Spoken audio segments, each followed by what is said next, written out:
नमस्कार दोस्तों, wave guide lecture series में आप सबका बहुत स्वागत है। इस वीडियो से जस्ट पहले हमने रेक्टेंगुलर वेव गाइड के दो मोड्स को इन डिटेल एक्सप्लेन किया था, जिसमें पहला था टीएम मोड और दूसरा था टीई मोड। इस वीडियो में बाकी बचे दो मोड्स आपके सामने डिटेल एक्सप्लेन किए जाएंगे। तो जो तीसरा स्पेसिफिक मोड है उसे कहते हैं TEM mode. T stands for transverse, E stands for electric, M stands for magnetic. यानी ये ऐसा इलेक्ट्रोमैग्नेटिक फील्ड पैटर्न होगा, इसमें जो आपकी नेट ईएम वेव है, आपको पता है कि जो नेट ईएम वेव्स का जो डायरेक्शन है प्रोपेगेशन का वो जेड एक्सिस के अलोंग है। अब जेड एक्सिस के अलोंग जो ट्रांसवर्स है यानी जो परपेंडिकुलर डायरेक्शंस हैं वो या तो एक्स होगी या आपकी वाई होगी। तो ई एम जो वर्ड हमने यूज़ किया है वो ये कि जेड एक्सिस के परपेंडिकुलर इलेक्ट्रिक फील्ड और मैग्नेटिक फील्ड अवेलेबल होंगी, बट जेड एक्सिस के पैरेलली या अलोंग द जेड एक्सिस आपकी इलेक्ट्रिक फील्ड कंपोनेंट भी एब्सेंट होगा और मैग्नेटिक फील्ड कंपोनेंट भी एब्सेंट होगा। तो जो मैग्नेटिक फील्ड है that is also perpendicular to the net direction, और जो आपका इलेक्ट्रिक फील्ड है it is also perpendicular to the net direction of EM waves propagation. बच्चों, परपेंडिकुलर कहूँ या ट्रांसवर्स कहूँ, बात एक ही है, आपको कंफ्यूज नहीं होना है। ट्रांसवर्स का मतलब होता ही परपेंडिकुलर है। तो अब देखते हैं इसका जो फुल फॉर्म है वो क्या होगा। It is transverse electromagnetic mode. अब ये हमारी एक रेक्टेंगुलर वेव गाइड है। एक्स एक्सिस के अलोंग जो डायमेंशन है वो ए है, कई बार इसको हम ब्रॉडर डायमेंशन भी बोल देते हैं। वाई एक्सिस के अलोंग ये बी है, इसको हम स्मॉलर डायमेंशन भी बोल देते हैं। और जो वेवगाइड की जो लेंथ है वो अलोंग दी जेड एक्सिस है। तो जो इलेक्ट्रिक फील्ड है वो भी वेक्टर क्वांटिटी है, मैग्नेटिक फील्ड भी वेक्टर क्वांटिटी है। दोनों को हमने कार्टेशियन कोऑर्डिनेट्स में यहाँ रिप्रेजेंट किया है। एक्स एक्सिस ए एक्स कैप, ए वाई कैप, ए जेड कैप, ये आपके यूनिट वेक्टर हैं जो सिर्फ आपको डायरेक्शन बताते हैं in the X axis, Y axis and Z axis. E X इसका कंपोनेंट है यानी इसका मैग्नीट्यूड है in the X direction, E Y Y directions में magnitude, E Z Z directions में magnitude. Similarly for the magnetic fields. अब देखो, जो आपकी नेट डायरेक्शन है ये आपको पता है कि वो जेड डायरेक्शन होगी। जेड डायरेक्शन के ट्रांसवर्स यानी जेड डायरेक्शन के परपेंडिकुलर में क्या होगा, या तो एक्स होगा या आपका वाई होगा। तो इसका मतलब ये हुआ कि जो ई एक्स है वो भी नॉन जीरो होगा और जो ई वाई कंपोनेंट है वो भी नॉन जीरो होगा। Similarly for the H x, क्यों? क्योंकि यहाँ पे एम भी लिखा हुआ है, ट्रांसवर्स इलेक्ट्रोमैग्नेटिक। तो सेम इसके साथ होगा, जो एच एक्स है मैग्नेटिक फील्ड इन एक्स डायरेक्शन नॉन जीरो होगा। क्यों? क्योंकि नेट डायरेक्शन जेड है ईएम वेव्स की और एक्स उस डायरेक्शन का परपेंडिकुलर है, तो जहां परपेंडिकुलर है सिर्फ वहीं पे एग्जिस्ट करेगी इलेक्ट्रिक फील्ड भी और मैग्नेटिक फील्ड भी। तो एच वाई ये भी नॉन जीरो होगा। अब बात करते हैं last E Z, electric field इन जेड डायरेक्शन। क्या ये electric field net direction of EM waves के परपेंडिकुलर है? नहीं। क्यों?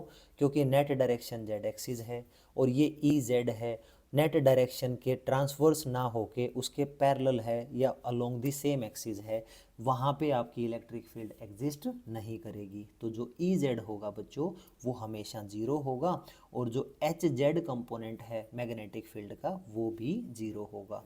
तो ये कंडीशन आपको हमेशा के लिए ध्यान रखना है, रटना नहीं है, क्योंकि जैसे ही आप नाम पढ़ेंगे ट्रांसवर्स इलेक्ट्रोमैग्नेटिक मोड तो आपको सिर्फ एक चीज़ पता होनी चाहिए कि जो मेरी वेव गाइड है, वेव गाइड में जो ईएम वेव्स हैं वो जेड एक्सिस के अलोंग ट्रेवल करती हैं और जेड एक्सिस के परपेंडिकुलर या तो एक्स है या फिर आपका वाई है, वहीं पे इलेक्ट्रिक फील्ड और मैग्नेटिक फील्ड नॉन जीरो होंगी।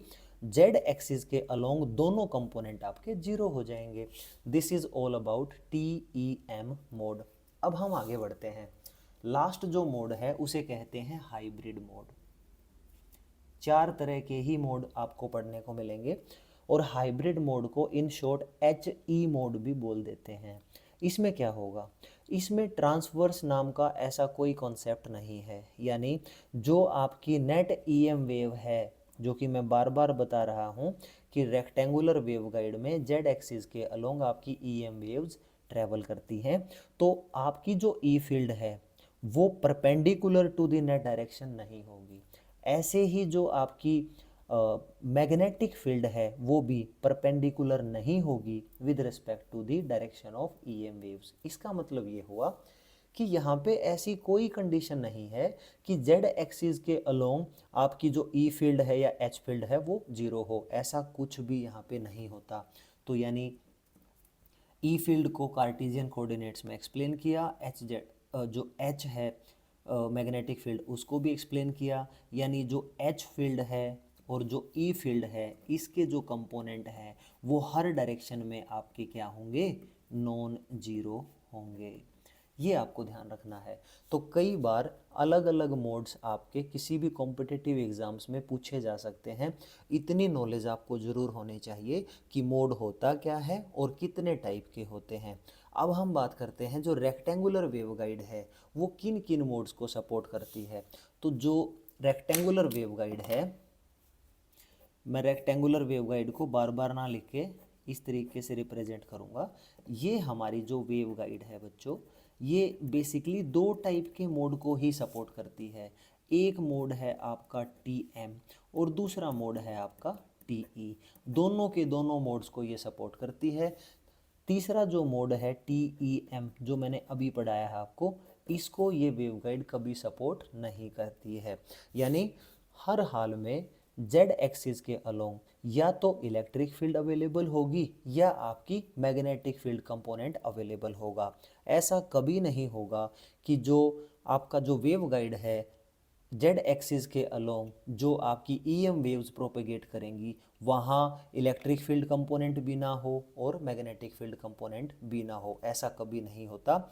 अगर TM मोड है तो वहाँ इलेक्ट्रिक फील्ड अवेलेबल होगी और अगर TE मोड है तो वहाँ पे मैग्नेटिक फील्ड अवेलेबल होगी इन दी जेड डायरेक्शन। बट ऐसा कभी नहीं हो सकता कि जेड डायरेक्शंस के अलोंग ना इलेक्ट्रिक फील्ड हो ना मैग्नेटिक फील्ड हो। बात करते हैं हाइब्रिड मोड की। हाइब्रिड मोड सिर्फ नॉलेज पॉइंट ऑफ व्यू मैंने यहाँ पे एक्सप्लेन किया है, ये मोड आपके सिलेबस में नहीं है।